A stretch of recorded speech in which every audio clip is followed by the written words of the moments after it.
All right, so last week we were looking at areas, right? We saw areas of two-dimensional figures, right? Rectangles, triangles, polygons, and stuff like that. Now we're going to look at surface area, which is basically area, but three-dimensional figures. We're moving into what we call prism, okay? Let me write that word down, prism.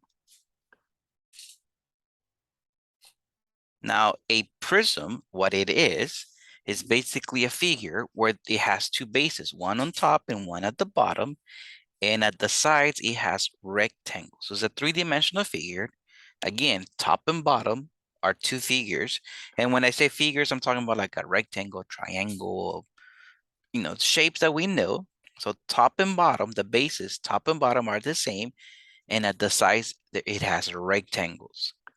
Now, if you guys are in a room, if you're in a room right now, you're in a prism. Look at the ceiling and the floor, right? Those are the bases. One on top, one at the bottom. They have the same shape. Most rooms have a rectangular shape as the bases. So notice again, top and bottom are two bases, the ceiling and the floor. And at the sides, look at the walls. They're rectangles. So again, that's what a prism is. For today, we're going to be dealing with triangular prisms. Okay, so the base, the top and the bottom are going to be triangles. And at the sides, I'm going to have rectangles. I could have a room that is a triangular prism. So we're going to find the surface area of each, and we're going to round the answer to the nearest tenth. Big emphasis on that. Round your answer to the nearest 10 if necessary. Some of our answers are going to be decimals and long, long decimals. Now, nearest tenth, TH means it's a decimal, but tenth sounds like the number 10, right? I look at the number and I see how many zeros are in it, and that's how many decimal places I'm going to have. So nearest tenth means one decimal place. All right, so let me break this, looking at number 16, let me break this solid, this image into flat surface. So I'm gonna have two triangles, one on top, one at the bottom.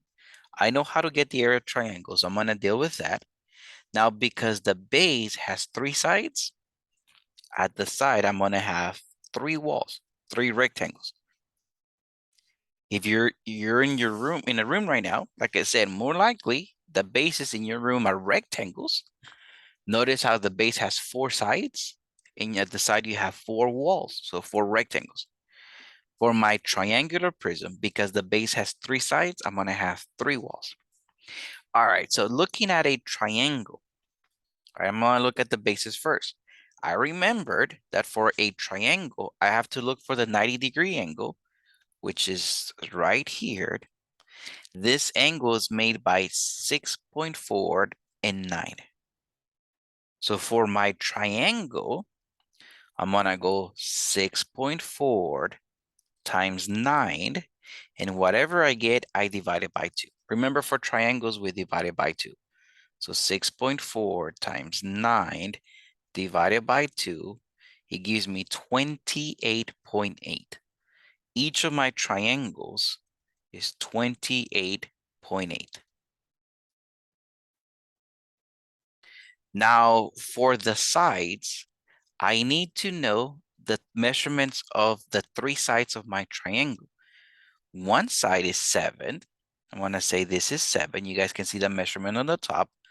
The other side is 9. And the other side right here, it is 9. I need to know the sides of my base. Now, this figure has a height. Like, look at your room. There's a height. The height is the number that has nothing to do with the base. In this case, the number that has nothing to do with my triangles, which is this 9. Now the height, so 9, I'm going to multiply times each side of my triangle. So I'm going to go 9 times 7, which is 63, 9 times 9, and 9 times 9. So my rectangles, the walls, I did 9, which is the height, the number that has nothing to do with my base, 9 times each side of my triangle. Now, for me to know the surface area, I'm just going to add everything.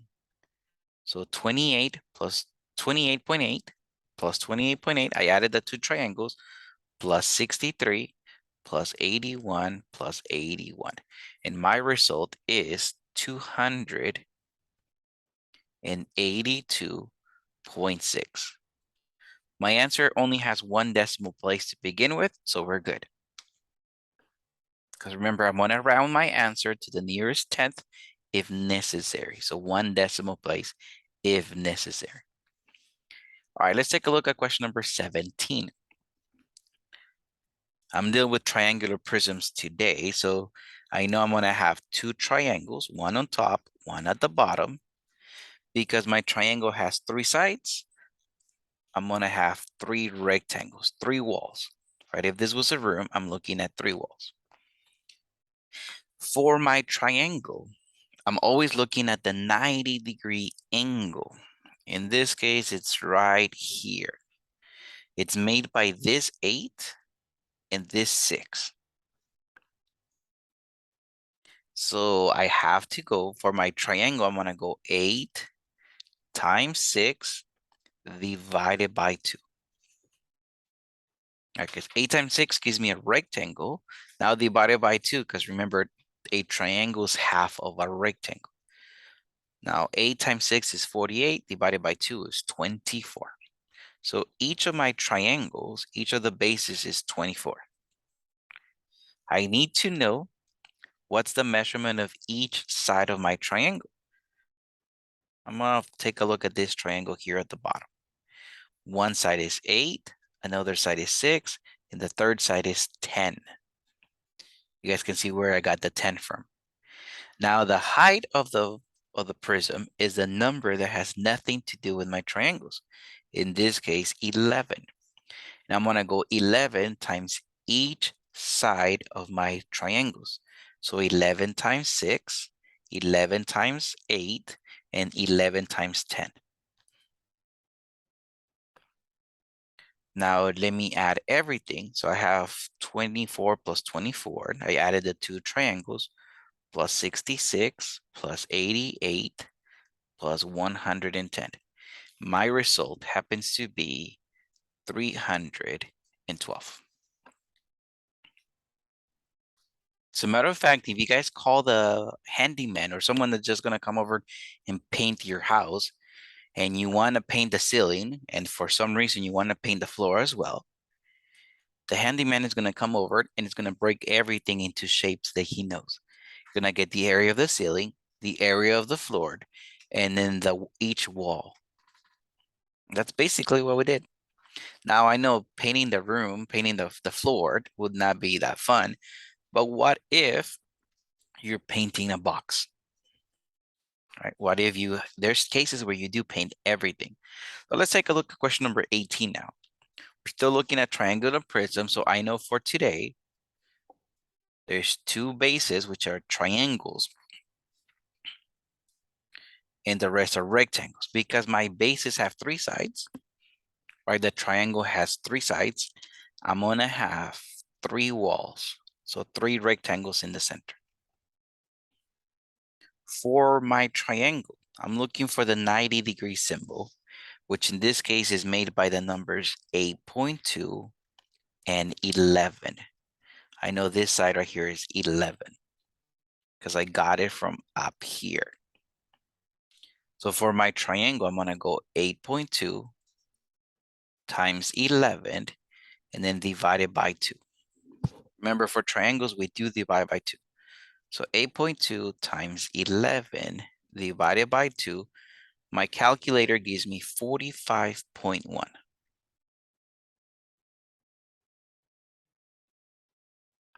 So each of my triangles 45.1. Now for my rectangles in the center, I need to know what are the measurements of each side of my triangle. I know one side is 11 because I just used that. I know another side is also 11 and the third side is 9. So I need to know the three sides of my triangle. I look for the number that has nothing to do with my triangles. In this case, 12. Because I'm going to multiply 12 times each side of my triangles. I know 12 times 11 is 132. 12 times 11 again, and 12 times 9 is 108. Now, let me add everything. I'm going to add my triangles first. So 45.1 plus 45.1 plus 132 plus 132 plus 108. My answer happens to be 462.2. If there are decimals, more than one decimal, round it to one decimal place. All right, let's take a look at question number 19. The bases in this case are triangles. You guys can see the triangle here. One side, I'm looking at the 90-degree angle. One side is 4 and the other side is 3. So let me write this. Let me draw two triangles because the bases are triangles.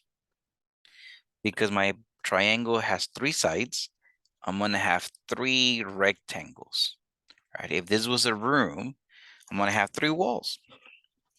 Again, for the triangle, I'm looking for the two numbers that meet at the 90-degree corner. I'm going to multiply those. So 4 times 3, and the result I divided by 2. Right? Because 4 times 3 is a rectangle, but triangles half of the rectangle. So 4 times 3 is 12, divided by 2 is 6. So each of my triangles is 6. Now, I need to know the measurement of the 3 measurements of my triangle. So I'm going to take a look at this triangle, and I see one side is 4, 3, and 5. Now I'm looking for the number that has nothing to do with my triangles, which is 6. That's the height. Now, some people might look at this shape and be like, the height is not going up and down. The height is going sideways. Think of yourself. You have a height. Now lay down. Your height is still going sideways. So height is not always up and down. It's up and down, but it's standing up. Now, the height is 6, and I'm going to multiply 6 times each side of my triangle. So 6 times 3, 6 times 4, and 6 times 5, right? 6 times each side of my triangle. Now I'm just going to add everything and see. And I have 84.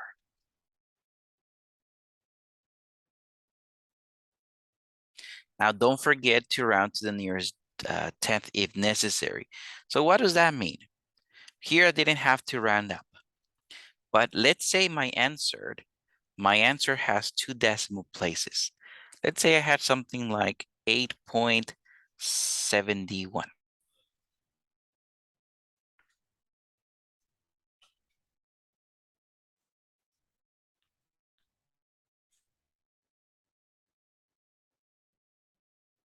Okay, so the internet was giving me problems. So coming back to how to round up. Let's say I had 8.71. If my second decimal number is big enough, that will push the 7 up. So it would be like 8.8. But because my second number is too small, I'm just going to ignore this. My answer would be 8.7. Now do me a favor, round up the answer, not the work. So if one of your triangles has 2 decimal places, keep it. Keep it, because that's still the work. You're going to round up the answer, not the work.